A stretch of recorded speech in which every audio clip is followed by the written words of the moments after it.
Welcome, Mia. Nice to have you. Hi, Brinsley. Thank you. Thank you for having me. I was just saying I'm really excited for this one as I don't really know anything about you. We're kind of connected through Animas, and I know you kind of, I guess, you're a supervisor, you're a trainer in the supervision team. And also I know that you used to do the corporate CPD courses for us as well, right? Yes, absolutely. But before I kind of do my little intro around what I know about you and don't know about you, what's your intro? Who are you as a coach, and like what's the makeup of your business, and I guess your connection to Animas? Sure. Thank you. Okay, so who am I as a coach? I have recently started saying out loud that I see myself as a healer, which feels unfamiliar. But there's a really strong element of that, even though my work is predominantly in a corporate context, and people might think that maybe that's maybe more the head stuff and maybe more the healing or the softer side doesn't come in, but it really does. That's what I notice. People need the opportunity to be witnessed, to be heard, to hear themselves think out loud, in a corporate context, I think just as much as any other context. So yeah, I'm really starting to kind of own more of that identity. Where that has evolved from over time has been from, I guess, humanistic psychology is really important to what I do. I draw a lot on that area, as well as EI and transactional analysis. And a background in leadership development that's been really highly humanistic and experiential. Further back than that, corporate HR roles for about the first 8-9 years of my career. So I would say that overall, I kind of discovered coaching really early on when I was a young HR officer working for one of the big UK banks. It lit a professional passion in me, a real spark. And in the 20 odd years since then, I've been gradually able to put coaching and teaching coaching and supervising, all of those connected areas, more and more at the centre of what I do. So my connection to Animas is one part of that journey. I undertook the very first diploma in coaching supervision, led by Nick, started back in 2016. And then that coincided with when I left full-time employment and went freelance before the end of that course in 2017. And then I was available to start to do some collaboration and to tutor on the programs that you've mentioned. Thank you for a little bit of context. Interesting to hear you say you're a healer, and that's kind of a new theme that's come up for you in how you describe yourself and the work you do. Yeah. And my understanding is you've been in the game for a long time. You've been coached since 2002, right? Yeah, that's right. As I say, kind of, discovered coaching, or was given a first, really brief, informal inside training on coaching. Just was briefly introduced to the GROW model that lots of people will know, developed by Sir John Whitmore and Graham Alexander, and really just to help myself and my colleagues provide ad hoc coaching to managers and employees whenever it came up as relevant to our work. But shortly after that, I had the opportunity to join a central team within the bank where we were focused on leadership development. And about a year after that, the bank decided that they wanted coaching to be a really strong part of the culture in that business, kind of how managers did their work day to day in all of the branches. So about 20 of us were formally trained by John Whitmore's organisation, performance consultants, and then given their train the trainer course so that we could provide coaching skills training to about 2,000 managers across the bank branch network. So that was really amazing for me, excuse me, because it meant that almost from the outset, I was both teaching coaching as well as practising as a coach whenever the opportunity arose. So in that year or so that we were rolling out that program, I kind of just got to really inhabit coaching and talk about it a lot and observe lots of people learning the skill. And so I think that gave me a real acceleration and a boost as well. Yeah, I bet. And I guess when we teach or mentor or supervise, it's a way that you can really embed the skill, but also learn from others whilst doing so. So I guess it really accelerates, like you say, that process, the professional development, right? Yeah, absolutely. And I was also involved then in evaluating the impact of that program. So kind of saw it from, I guess, a program management point of view as well. And just sort of what the benefits were, for example, around employee engagement, to having that strong coaching culture in the workplace. So yeah, really from that outset, I'd say just had the opportunity to be immersed. Mm-hmm. So was it a case of right place, right time for you back in the sort of early 2000s in the HR career, which is I think a popular career where people start and move towards coaching or add coaching to that skill set?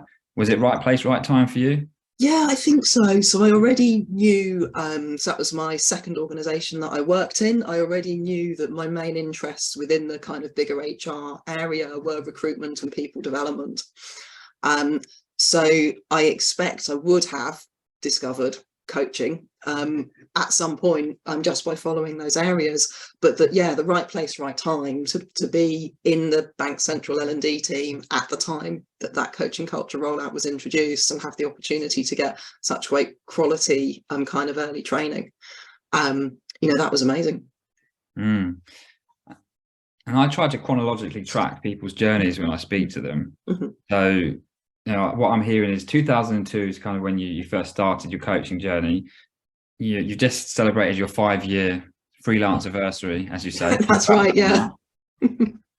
So I guess there's a massive piece there before going freelance where you're doing a lot of coaching and training. Is that all within corporates, organizations? And also, just to add to that, what I understand of where you are now is you're a coach supervisor, executive coach, life coach, and also a trainer on the supervision course, ICCS, which is the Animas sister school. Yeah. Is that kind of where we're at in your journey and what you're doing now? Yeah, it is. And there's even a couple more bits of that. So from the teaching, quite often participants on the course will ask me to be their coach / supervisor / mentor.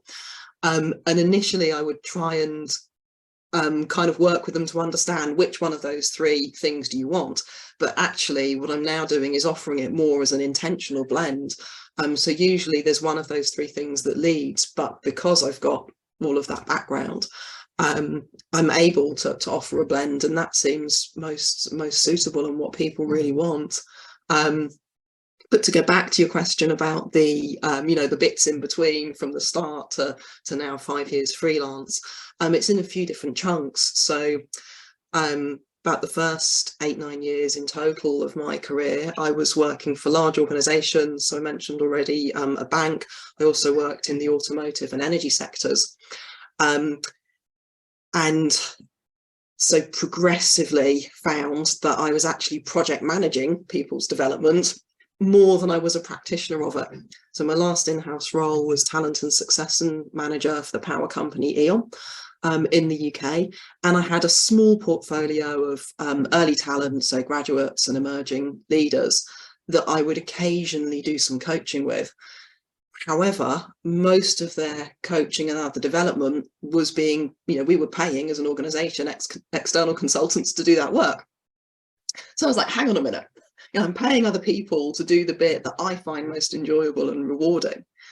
And in some cases, I thought I can do at least as good a job, if not better, than some of those people coming in. So what that triggered was the importance for me of moving from an in-house role to external consultancy, so that I could really be a practitioner and have that practitioner skill really valued in terms of career progression and remuneration and everything else. So I think it would have been, start of 2006, I took up my first external consultancy role at a leadership development business that was based up in the English Lake District, and was very humanistic in its approach to learning and people development. And because of where we were, it was really experiential. So we had access to Windermere on the property. We had all kinds of, ropes courses and all kinds of equipment and art studios and everything you could kind of wish for as a trainer, to provide people with really powerful developmental experiences that got them away from whatever their technical expertise was and really into, what does it take to be a great leader or to be a great team? And sometimes we would offer one-to-one coaching within those experiential programs. So I was there for a few years. I also worked for SHL. Some people might know the name Savile and Holdsworth Limited. So that's a quite big global business psychology consultancy. The thrust of their work really was leadership and high potential assessment, but they wanted to lean in more to a development space. And so I continued to do some coaching and some coach training programs within that role. But it was really my last consultancy role for a business that's since been sold on. So the business was called JCA, but it's now owned by another very large consultancy called Talergy. And there the fundamental thing was around applied emotional intelligence and utilising EI as the main vehicle for leadership development and also organisation culture change. So it was in that organisation where I worked for 6 years, where I would say I got a proper executive coaching portfolio. Coaching was a really substantive part of my work.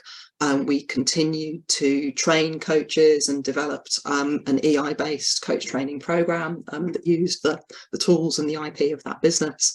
And also that was the time when I did my formal coaching qualification. So I had the opportunity to do a postgrad certificate in business and executive coaching, just to raise my game, really, because I was now working, quite substantially as an executive coach. Mm-hmm. Fascinating. I love the idea of that experiential work that you did in the Lake District with ropes and out on the moors, and I imagine in the context that people are usually out of their professional context, which adds so much value, I think, to the experience. There's a lot of metaphors that come up in the ropes work, right, and personal development. Yeah, absolutely. So the value of that is really it strips away technical expertise. It often cuts across whatever normal hierarchies or power dynamics there might be, because everyone's doing something by and large that they've never done before. So what you get left with is human interaction and performance, both individually and as a team. Nice. And today we're going to focus on your, I guess, personal journey to building a coaching practice, which I guess will be this 5 years, where you're celebrating your 5-year freelance anniversary. So I'd love to get into that shortly. And I'd also love to know a little bit more about you and, the personal side behind that business building piece for you. Some things I read on your website which really interested me, but before I ask you about them, actually, there was something else I wanted to check in about. Did you train with Animas? I didn't do my original coach training with Animas, no. So I did this postgrad certificate in business and executive coaching. So that was provided through a consultancy that doesn't exist anymore, but by Leeds Beckett University. And then I came into contact with Animas for my supervisor qualification. Ah, interesting. So you haven't trained with Animas. You're one of the first people I've interviewed that didn't do your training with us. No, not my original coach training, but my supervisor training. Got you. So you did the supervisor course when Nick was running that. That's right. Now you're a lead trainer on that. Okay. And something that really interested me about your website, you name checked the lady that used to do Desert Island Discs, and also Marcus Waring, and also your primary school teacher, as people that kind of really influenced you and excited you. Can you tell me a little bit more about that, and why those people particularly influence your style, say, of people development?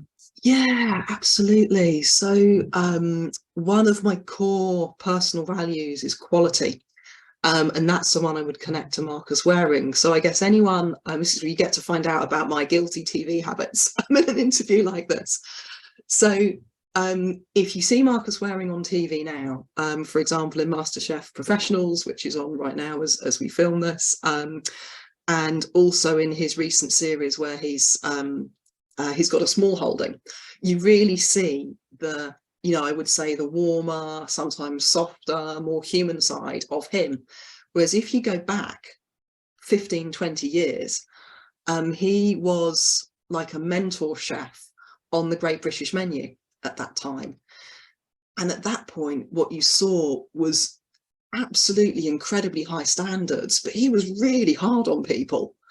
And I would see elements of that in myself. I feel like in the first part of my corporate career, a lot of the feedback I got was I had to be more professional, make sure things were done right. And I kind of really heard that and put on all of this corporate armor.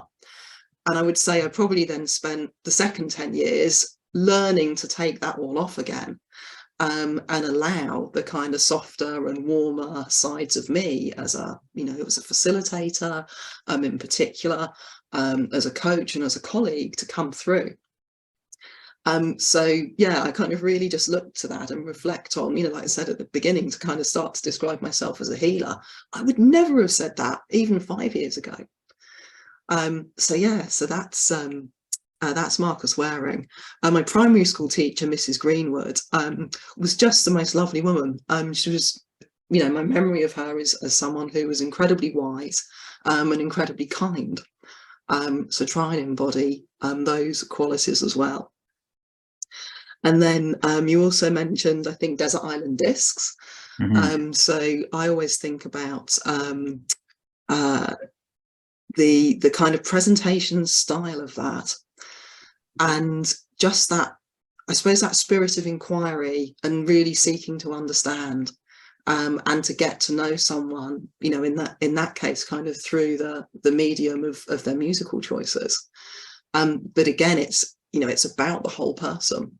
So I think, I love that program because it's very, at its core, it's really humanistic. It's like, what matters? If you're in a situation where you've got almost nothing, what would you then choose to have with you? And humanistic approach, would you say that is at the core of what you do as a practitioner? Yeah, I think so. So the the idea that we're all inherently valuable. We come to this world as inherently valuable, acceptable human beings, full of high potential. That's fundamental. So kind of coming out of that, human potential movement, mostly in the 50s and 60s in America. You've got people like Maslow, you've got people like Carl Rogers, you've got other psychologists like Will Schutz, and there was a centre in California, it's still there, called Echelon, where a lot of this developmental work was being done, and kind of really just thinking, not so earlier psychology was often rooted in the psychological problems discovered in people partly through the 2 world wars. So it was very focused on how can we make unwell people better. So what you started to have in this human potential movement was saying, well, actually, if people are pretty well, how can we help them, kind of really thrive, and do amazing things in their life? So we've now got, I guess, much more formally and academically, the whole kind of positive psychology movement. But I would say you could trace some of that back to that kind of 50s and 60s. So yeah, so it's about, thriving and flourishing, and yeah, connecting as human beings. And what's it like to be in that place of tension between calling yourself a healer, but the majority of the work that you've done has been in this corporate space? And you mentioned about this armor that you've had to take off over the last 10 years. Can you talk to a bit about that tension? Yeah, so I think society and organizations have evolved in that time. So it doesn't feel like as much of a tension now. But I would say kind of that, sort of career development path. I think perhaps one early boss that I had that really just wanted everything to be done right, all the I's to be dotted, all the T's to be crossed, and just this kind of professional veneer. I've got a couple of tattoos, and she was really, really anti those ever coming on display in the workplace. They're not in odd places. One's on my arm and one's on my lower back. But, even just at that level of personal presentation, the messaging I was given was, you have to hide that stuff away. So I got really, really good at being professional. My kind of natural talents, if you like, are around language. So the part of my degree was English literature. I've got really good memory and recall, so things like references or quotes from people. So as I was becoming someone who worked in leadership development, I kind of had a lot of skill. I could present well, talk well, I could make connections between things. And because it was, what had been asked for in the organisations I worked for early on, I would wrap all that up in as kind of professional and precise a way as possible. But what I noticed then, probably particularly at the last consultancy that I worked at, although actually the other place in the Lake District as well, was that I would get a lot of, I think, respect from course participants, but because I wasn't transmitting a lot of warmth, I wasn't the person that they felt close to. Often you work in a facilitation team of 2 or sometimes even more if it's a large group. And I could kind of see that participants were connecting, more warmly and relationally with my colleagues. And I'd be going, well, hang on a minute, I'm not a nasty person. I want some of that too. So it was really then, I guess, one of the most powerful pieces of feedback I ever received was in a 360. So I don't know who it was from. It was an anonymous format. But what somebody wrote in the kind of free text part at the end of this 360 was that they really enjoyed the kind of knowledge that I would share and my willingness to help other people, but that I could be a bit scary sometimes. And it was that one word, scary, because I just didn't see myself that way. And particularly in that organisation, I'd come, as I said, from an HR and a leadership development perspective. Most of my colleagues around me were psychologists by training and background, so often quite scientific, had a huge amount of respect for them. So to be getting the feedback that in that company, among those colleagues, I was seen as super knowledgeable and helpful, but a bit scary. I was like, my God, what's going on here? And I think that one piece of feedback was the start of me wanting to change how I do what I do and the impact that I make. Then in the last consultancy I worked at, our kind of flagship leadership development program was 3 days, a gap of about 3 months, and then a follow-up 2 days. So it was a real deep dive into people's personal journeys through their career and their life, looking at different aspects of emotional intelligence. So it really went deep. It was very common for people to hit on difficult things, and there'd be tears or there'd be angry outbursts during the program. Like a box of tissues was in our standard kit that we would take with us wherever we were working. And so that capacity for warmth, connection, supporting people with those strong emotions was really important. So I got then, more feedback and guidance about how to bring that side to how I worked. And I would say I've always probably found it easier to have those stronger, warmer connections with people one-to-one in the coaching context than perhaps in the group facilitation, where there's, say, more of a kind of presentational or professional element. But yeah, over time, with help and support of colleagues and the opportunity to gain hundreds of hours of experience coaching and in the training room, I'd say I've arrived at where I am today. So the feedback I often get from coaches or from group participants today, I've managed to hang on to that, I suppose, that precision, that ability to translate complex content into, forms that people can understand. But people will say, my calmness, my kindness, the way that I hold space and kind of create safety in the room is what people really value. So that means a huge amount to me, because it helps validate that I've been on that journey. Mm-hmm. Very interesting. Direct and honest feedback is such a gift, right? And I always wondered about 360 feedback, what that's like to receive that. So it's really interesting to hear your kind of experience and how that kind of sparked that moment, I guess, of evolution for you. So why coaching? Why you? Well, one of the questions I'm interested in. You're in HR, so obviously you're interested in people development in one way. And I noticed you've got a lot of qualifications. I listened to a previous interview. You've done a lot of different work and training, which is really impressive. Outside of the interest in the subject area, what is it about supporting people, and what is it about you that's brought you to this space? That's a really good one. So one of the things I do for my own development is to go on retreats. So, personal discovery journeys. And one that I went on in 2019, the lead person there is a psychotherapist, although I would say they work in a very blended therapy and coaching way. But I kind of arrived at this centre, and we were all starting to have breakfast and just interact. And then I had my first session later that day with this therapist. And he just had some really early observations. And he said something like, I can see in your family role, he said, I think you were the UN ambassador for peacekeeping in your family. And I was like, my God, like this guy's seen me for kind of 40 minutes over breakfast interacting with the other people on the retreat, and he's got to this insight. But he was dead right. So I think there's something from an early age about, you know, working in a way that helps and supports others. That I suppose the more cognitive answer to what you've asked is that as soon as I had that very initial training in coaching and started to learn about coaching as a way of working, what I saw was that the impact of that is generative.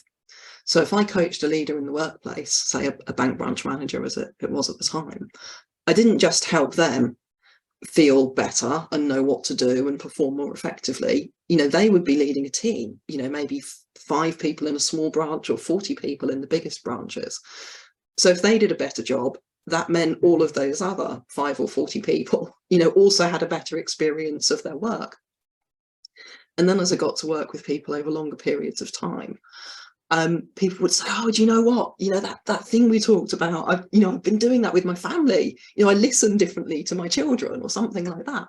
So the ripple effect of coaching, if you like, as a force for good in the world, coming back to that, I suppose, that humanistic angle, you know, how can we all be better and more fulfilled? Just that ripple effect, that generative impact is huge.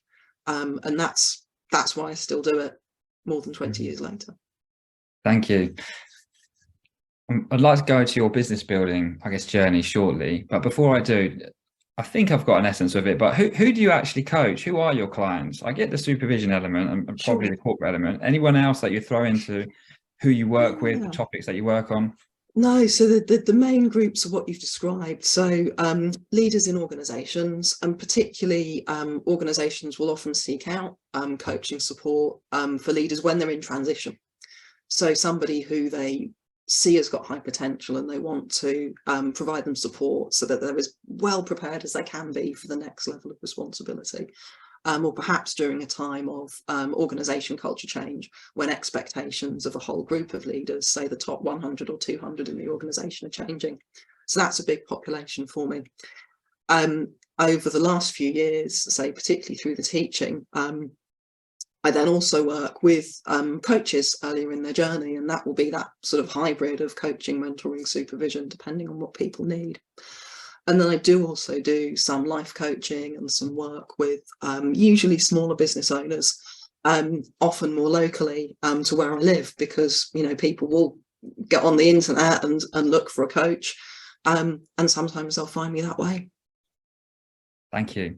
That's really interesting to hear about the work you do locally as well. Cheltenham, right? That's right, yeah. Okay. So let's have a look at the last 5 years then, your business building journey, and congrats, 5-year anniversary or freelance anniversary, as you say. Thank you. What was it like? So I guess you've been in this corporate career, consultancy roles and doing coaching and I guess and HR and people development since 2002. That takes us to what, around 2018, 2017? Yeah, so it's the end of 2017 when I stepped into freelance life. And did you go sort of cold turkey, like that's it, I quit and now I go freelance? Were you picking up clients before then and gradually building that up? Can you tell me about the sort of 6 months before, a year before, if there's anything interesting in there? Yeah, so I would say I knew when I joined that organisation, or it was certainly my intention, that would be my last full-time role. So I planned to spend about 5 years there, and in the end it was 6. So my thinking about what I wanted to do next kind of started earlier. In my case, I was contractually obliged to go cold turkey, because if I'd been coaching people, particularly in other businesses on the side while working full time for a leadership development consultancy, that would have been a huge conflict of interest. So for people that have followed my kind of career path, you pretty much have to do it in one big move. And so that means a certain amount of financial preparation, because you have non-contact clauses in your contract. Also means, and I think this was the part that was even harder than I anticipated. And this is having been a coach, having been a leadership development specialist, and kind of knowing that human change is hard. But the harder part then is the shift in identity, and the kind of the loss of the immediate support network of colleagues and friends.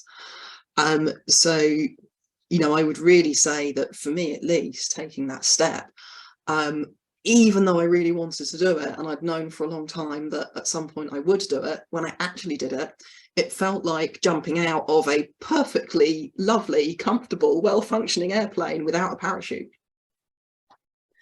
It was a huge thing to actually walk away from my, by that time, fairly senior, influential role in a consultancy that was well regarded for what it did, to say, no, I'm going to do something on my own. And yeah, so that first kind of few months, when you can't talk to your previous clients, and you're starting to see what life is like from the other side, and because of that, in my case, you're living off the savings that you've put aside to enable that transition. It was hard, really hard. I think about you jumping out of this plane, and I'm wondering, what about your colleagues or family members that are perhaps still on the plane? What were they saying to you when you were about to jump out? Was anyone trying to convince you not to?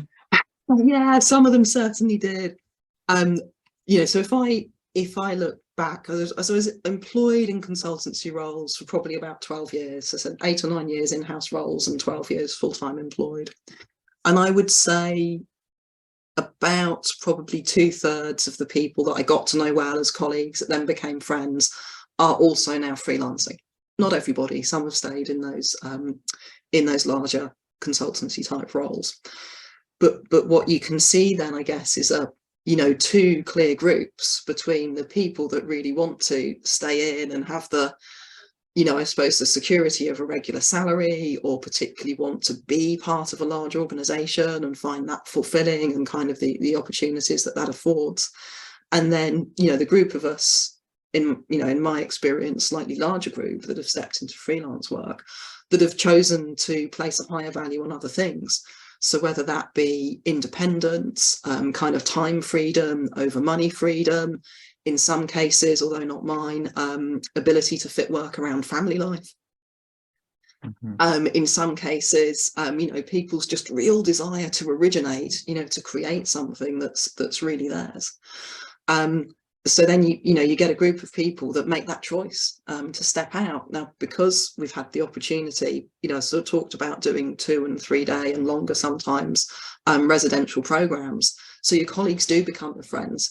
And of course, for each of us that step out, we're in touch and we collaborate on larger projects, and we, try and pass each other work and kind of keep that network strong.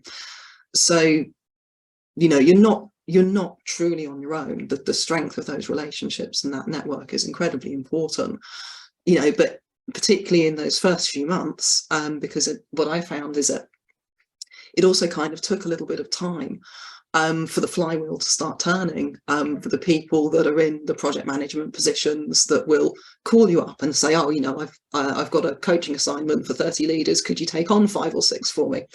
It takes time, I think, for those people to really remember that you are available as a freelancer and that you don't do what you used to do. So yeah, those first few months, you kind of, I would be sat here in this office, I'm kind of going, right, well, now what do I do? kind of thing. Because for the previous 12 years, it was literally in a consultancy, a leadership development consultancy, there'd be a resourcing manager, and it's that person's job to put paid work in your diary. So, going from having that ready supply of delivery work to do, be it coaching, courses, whatever.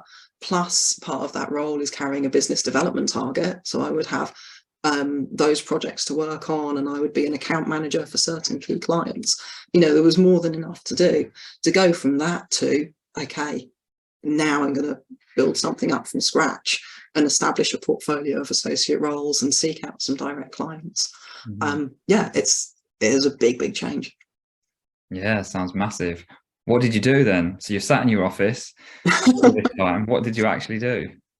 So what did I actually do? So by complete coincidence, somebody who I'd done some work for before contacted me out of the blue on LinkedIn and said, that team development thing. They said, can you do another one?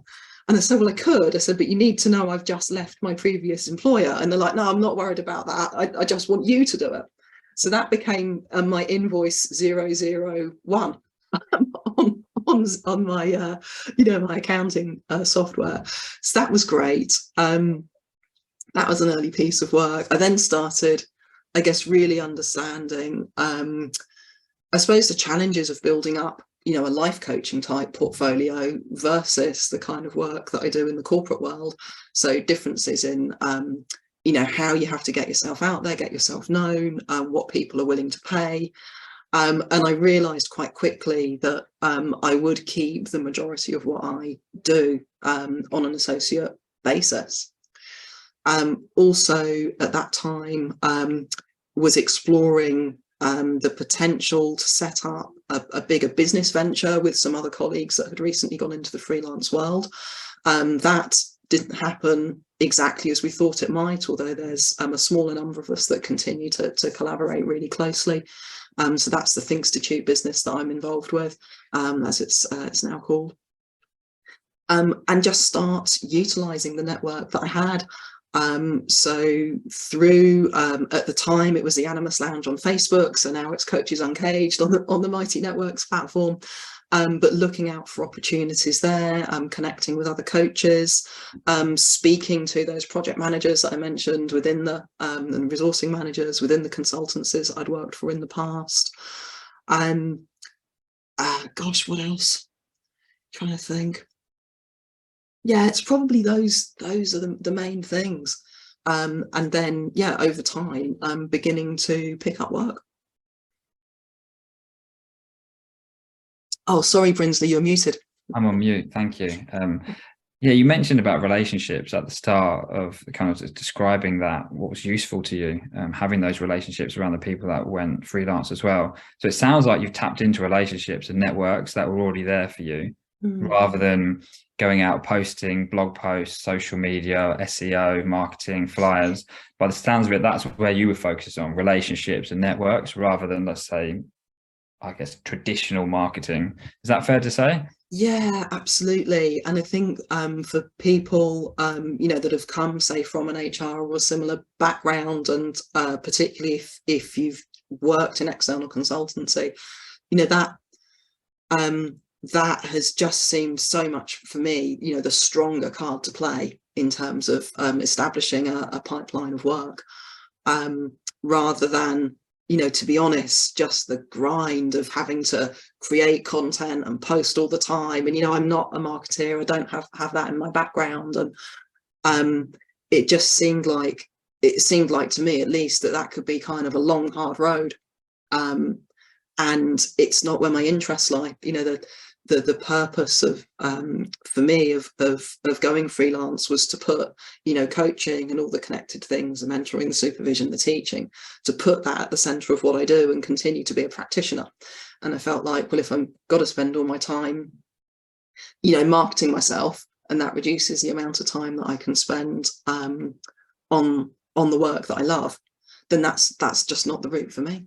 And what was the distinction for you between building the life coaching business and to the executive coaching? I heard you kind of lent into that associate coach roles as well of it, but can you speak a little bit about the distinction and what you noticed about building the two different, I guess, business strands? Yeah, so for me, if I form a a connection with a business through my network, or if I am being kind of plugged into available coaching through, say, a resourcing manager within another consultancy, it tends to come in quite big blocks.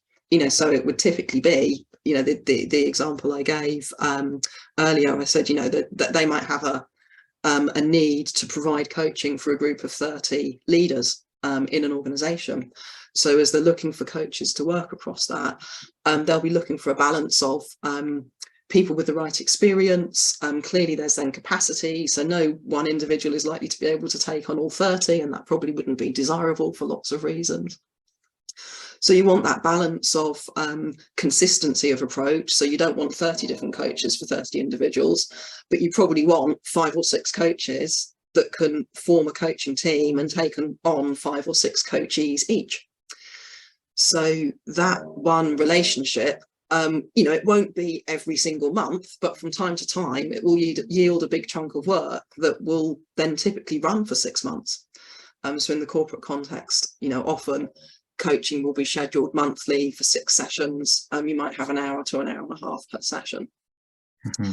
And sometimes, depending on the assignment, there might be extensions for some individuals, or if it's more like it's one corporate culture change program I worked on for one of the big 4 consultancies. It was set up initially for 6 months and it ended up lasting 2 years. So those connections and investments, when they yield a piece of work, it tends to be really substantive. Whereas in the life coaching space, you're looking to reach, a large number of completely independent individuals who you will then contract with. And also I know that fees for coaching will vary really, really widely, but for many people, their expectations of what they'll pay is much lower. And you're probably only going to coach that person. Yeah, they might refer you to 1 or 2 others. But just when I really had the time to look at it, I was just like, well, the amount of effort involved to take someone through from hearing about you in the first place through to being a client, and the number of people you'd need to take down that path. When I already had the corporate network available, it just didn't make sense. Mm-hmm. Thank you. So I'm thinking about you in this office, building your business, going from having this busy corporate consultancy work and now creating, I guess, from nothing or from scratch, as you say. What were the dark moments for you? What were the days where you really felt like, well, maybe not? Were there any? Yeah, for sure. So there are 2 that really come to mind. So one was that sense of crisis of identity that I talked about. So this was probably, it's probably 6 months or so, maybe 6 or 7 months after I, walked away from the previous job. A small group of us were getting trained up in a new diagnostic tool. And then we kind of went out, I think at the end of the day, and grabbed a coffee before we set off home. It was with one of my closest friends who also does this kind of work. And they had, I think, stepped out maybe 6 or 8 months before me. So they were just that little bit further ahead on the journey. But I ended up sat on this park bench in the sunshine, but in tears, just saying, I feel like my personality is disintegrating. Because it is just hard to know kind of how to introduce yourself anymore, how to say what it is you do. This had started to change by then, but only very slowly. In those first few months going, well, am I a coach if I'm not actually coaching anyone? Because all of the relationships, obviously, I'd had to close off from the employed role.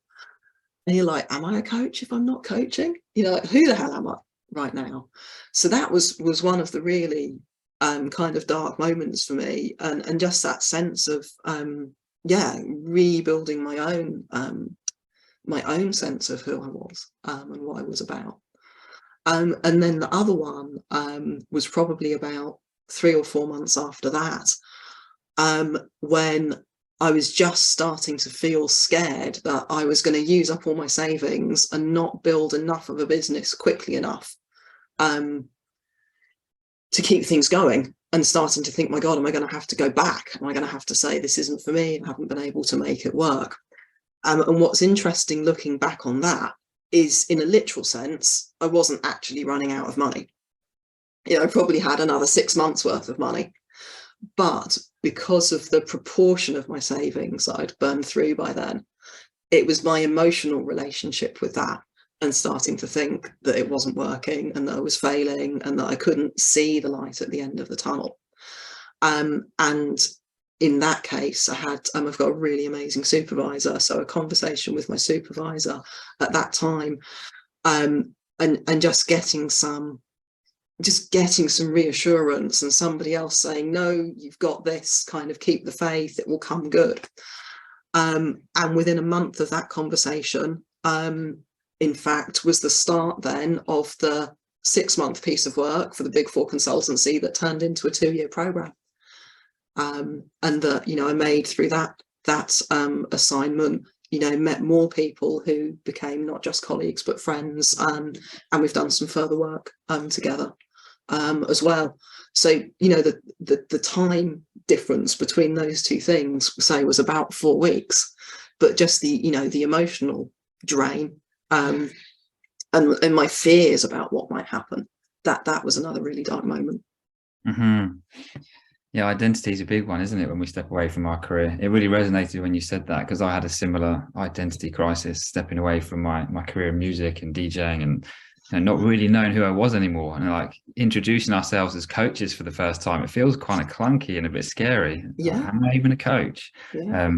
So it completely resonated as you kind of described that moment on the bench. What was your emotional relationship to the savings and the money that you burnt through? Because one of the things I was thinking when you were talking was, you're probably earning quite good money on the job you were on previously, Mm-hmm. and to go from that to, okay, I'm going to build a coaching practice from scratch, that's the financial, I guess, risk involved in that must be quite big. Yeah, for sure. So I think part of why I was finding the emotional relationship with money hard at the time was because a big chunk of the savings that I had was from a very unexpected inheritance from my great uncle. So when he passed away, I just had, he gave money to several members of the family, but I just had no expectation of that coming my way. But his value very much about being conservative, working steadily, working hard, saving your savings.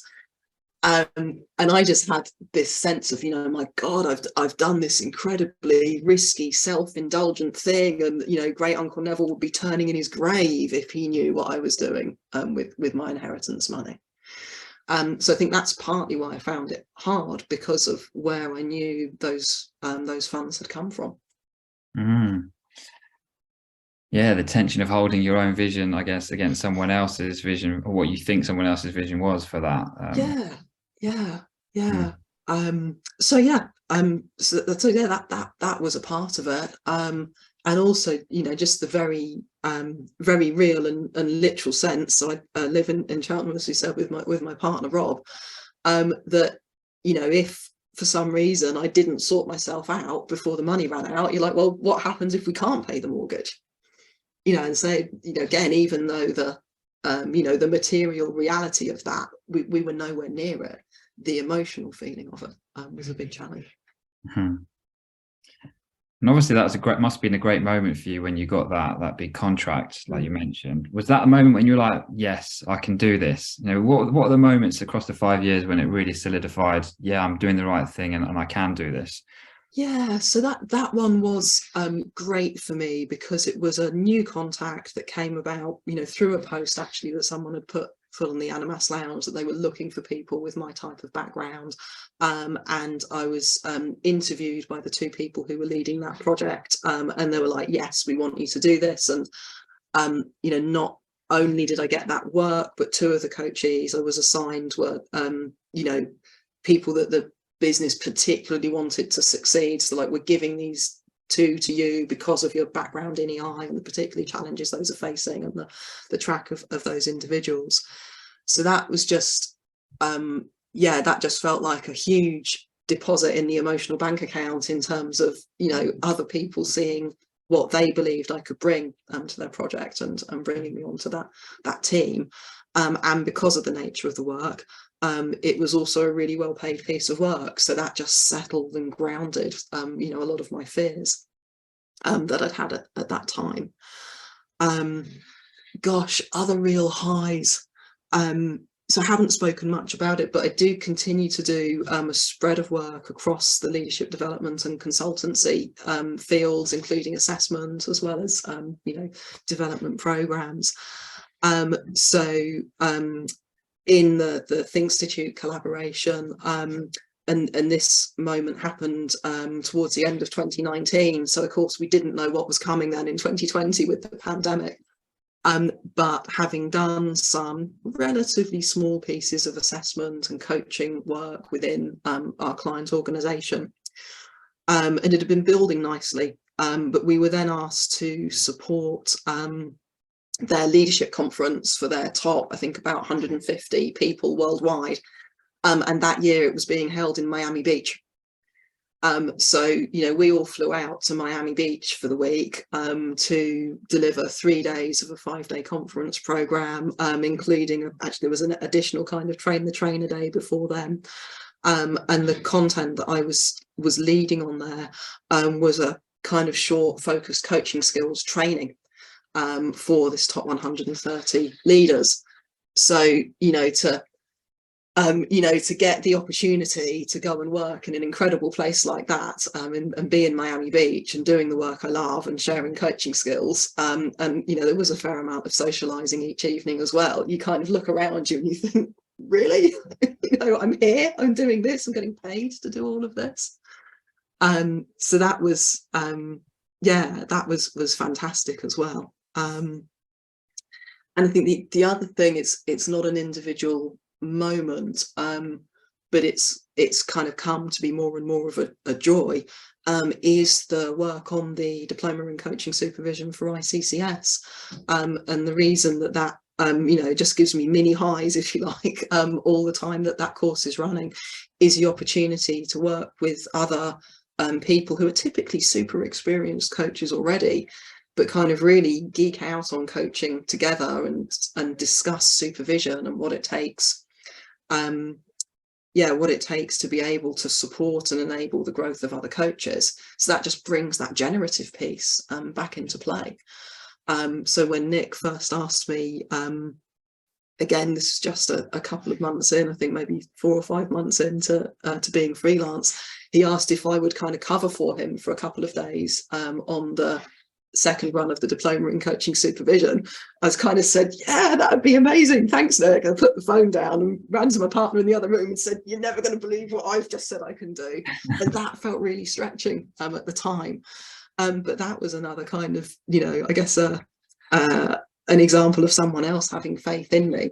And then I kind of prepped really hard, but ever since doing that, just have loved doing that work with trainee supervisors. Nice. Yeah, and you mentioned about the faith that someone had in you, and I think you also mentioned the trust, about the trust and support you had from your supervisor. And I think trust and relationships was something you shared with me about being quite important for your journey.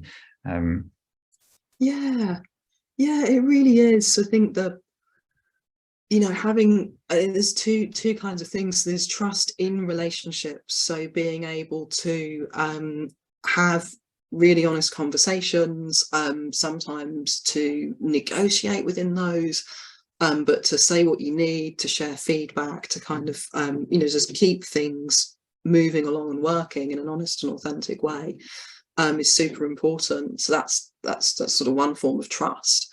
And the other form of trust, particularly because I do so much of my work as an associate for other organisations, is then trust in the quality of what I will deliver.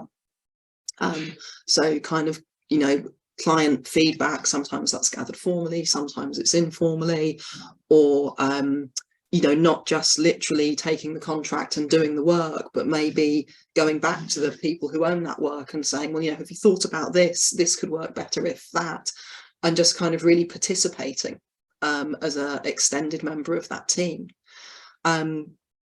what that does is means you're in people's minds, next time they've got work to give out.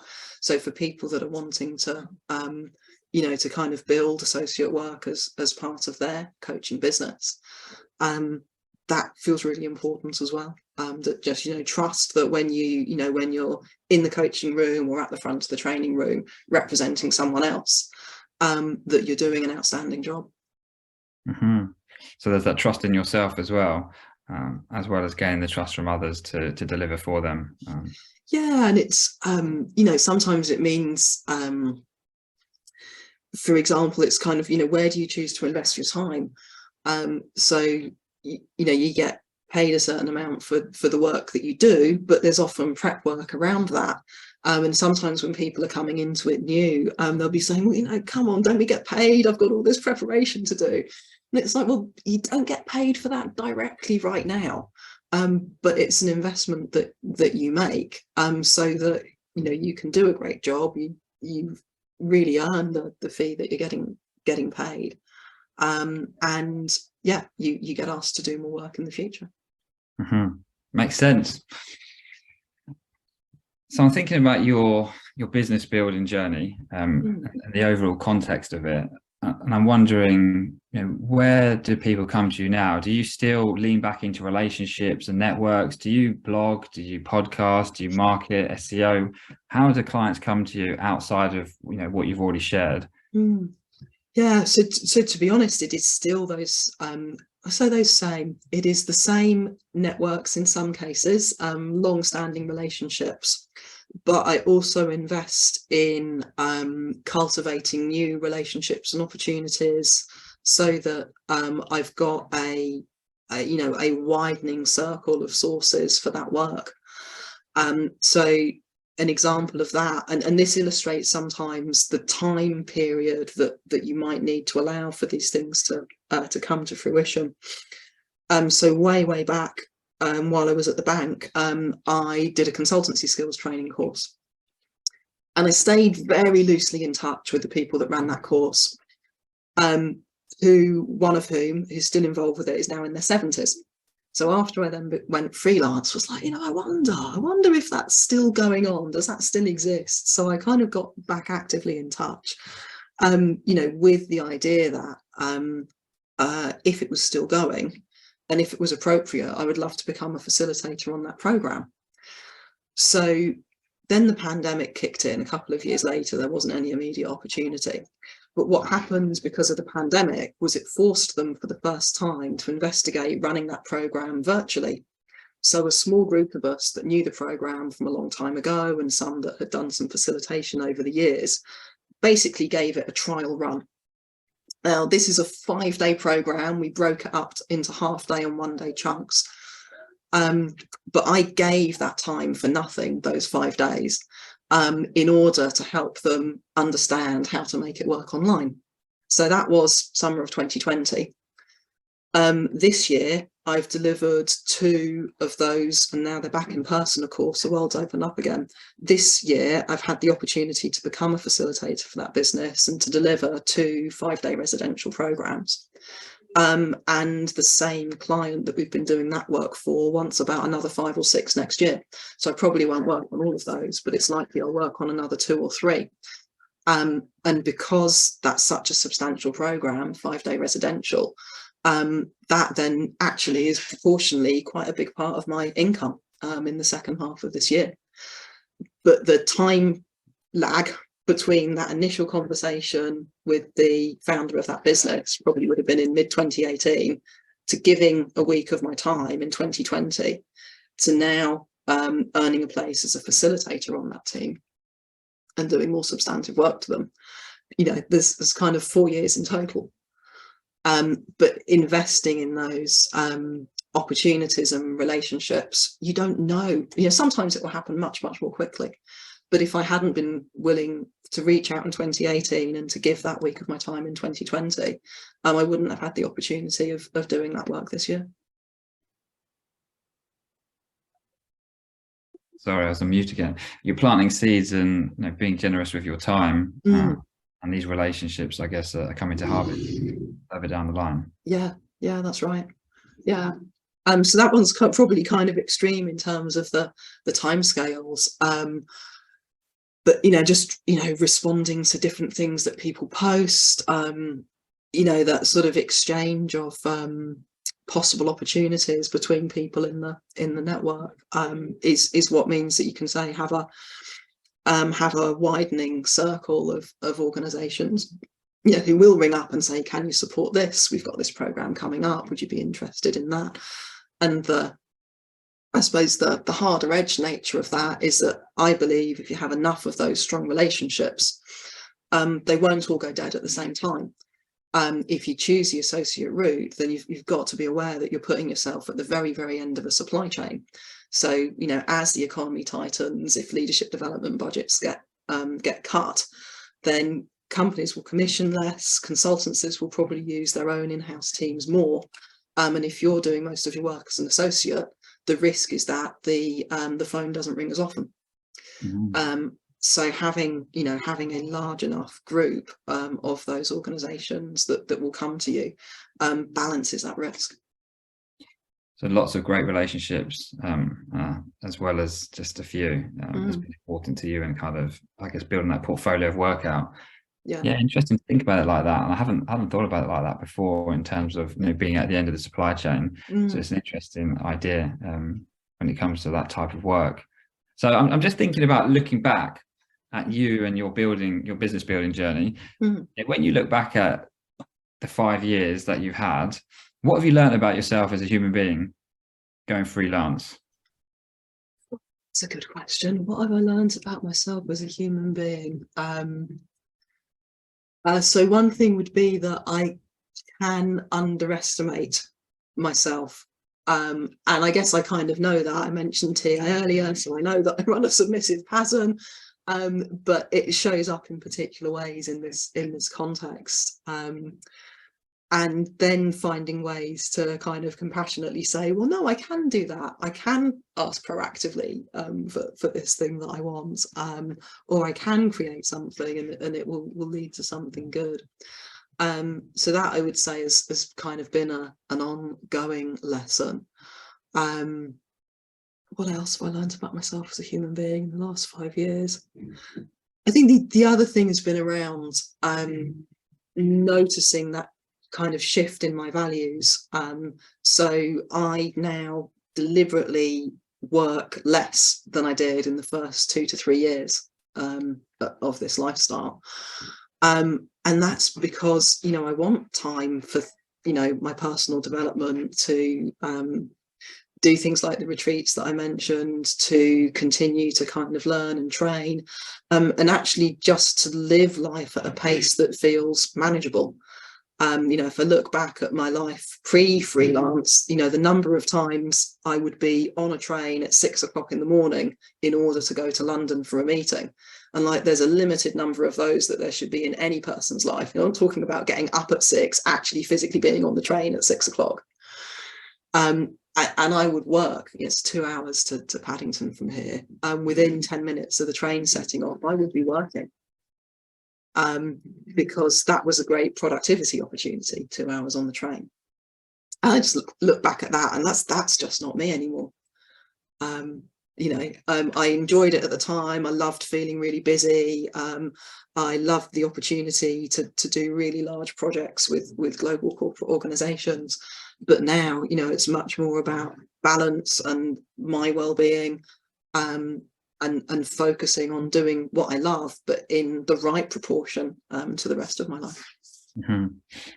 And perhaps you've already answered this in these last 2 questions, but if you look back at yourself, about to jump off the plane, what advice would you give yourself? What advice would I give to myself? Pick up the phone to more people sooner. Would be one, because of that kind of submissiveness and what will people think? Will they think I'm being kind of smarmy or salesy? It took me time, and I could have reached out productively sooner to a larger number of people. So I think that would be one. Anything else I would advise myself at that time?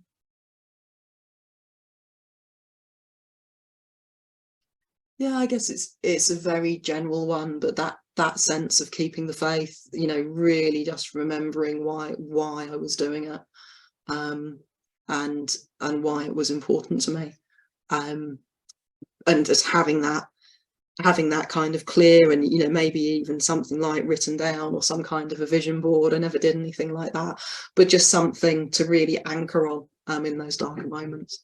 Mm-hmm. What would you have written down about why you were doing it? What would I have written down? What would I have written down at that time? So I think at the time I was going, it was definitely in order to have freedom, in order to, you know, to spend the highest proportion of time possible doing the work that I love, and not all the other things that were required of me in that full-time role. Yeah, so I think my probably, yeah, the freedom, my love of being a practitioner, and for the, yeah, I think just for the adventure, for the learning that comes in the journey itself. Mm-hmm. Thank you. I've noticed you've used the word practitioner a few times today. And interestingly, I was interviewing Todd Roach a couple of days ago, and he also used the word practitioner. So I guess that's how you identify yourself, as a whole practitioner or a healer, and coaching is one part of that. Is that fair to say? Yes, yeah, it is. Yeah, because the, you know, the range of things I'm able to draw on, you know, it's coaching, sometimes it's mentoring, it's very often supervision. I've got, you know, say the kind of 20 years in various corporate roles behind me. So, you know, probably, you know, I will blend those to a degree consciously and probably unconsciously, and clients will get to benefit from those. So practitioner seems to be the kind of catch-all word that enables me to bring those things together. Nice. And looking forward, you know, what's next for you? What's the vision? What's coming up for you? Yeah, so it does feel like a bit of a pivot point at the moment, because for me, at least, since the pandemic, nearly 100% of my work is online, you know, with the exception of the consulting skills program that I've started doing this year. For the purposes of work, I could literally go months without leaving the house. I do, of course, leave the house for lots of other reasons, but, you know, nearly all of my work is done through this laptop. So I'm starting to explore with my partner whether we relocate to a different country with warmer weather, possibly even if we spend a period of time as a kind of digital nomad lifestyle, and travel the world a bit more. And there's all kinds of reasons why that may not be possible or right for us. We're just at the beginning of exploring it. But I kind of feel that if work is going to be 100% online, then I want to use the capacity that creates for something different. So that's one strand, say kind of really early days on that one. Another strand in terms of what's next is Nick and I have been talking recently, and we are really hoping to do another run of the corporate coaching CPD for Animas. So we've got that hopefully April, but again, it's a fast-moving business with lots that's going on. But yeah, I'm really looking forward to running that program again for people, because it again was just a joy to teach, and kind of sharing, I guess, you know, what I would say are the best bits from 20 years in the corporate context, for coaches to be able to work in that world as well. Exciting. Hot weather, new CPD courses, all sounds quite exciting to me. Yeah. And if people want to find you, where can they find you moving forward? Sure. So my own website is coachingwithmia.com. People can message me through that. Other than that, socials, it's really just LinkedIn for me. And please include a note. Don't just, because I get so many from people that I don't know, and I ignore the ones that are from people that I don't know. So if you're a coach in the Animas community who would like to connect with me because you've seen this video, please put that in your LinkedIn request, because then I'll say yes, because I'll know why you want to be connected with me. And I'm really, really open to it. But yeah, the ones I get that are just a straightforward, can I connect? I don't pick those up. Interesting. I feel Yeah. like we're coming to the end of the interview now, but why, briefly, why is that? Because I kind of think I share something similar to you on that thread. But what is it about that for you? I think it comes back to that, the importance of relationships and trust. So, you know, a literally random connection from somebody that I don't know. You know, I'm selective about who I want to bring into my circle of trust.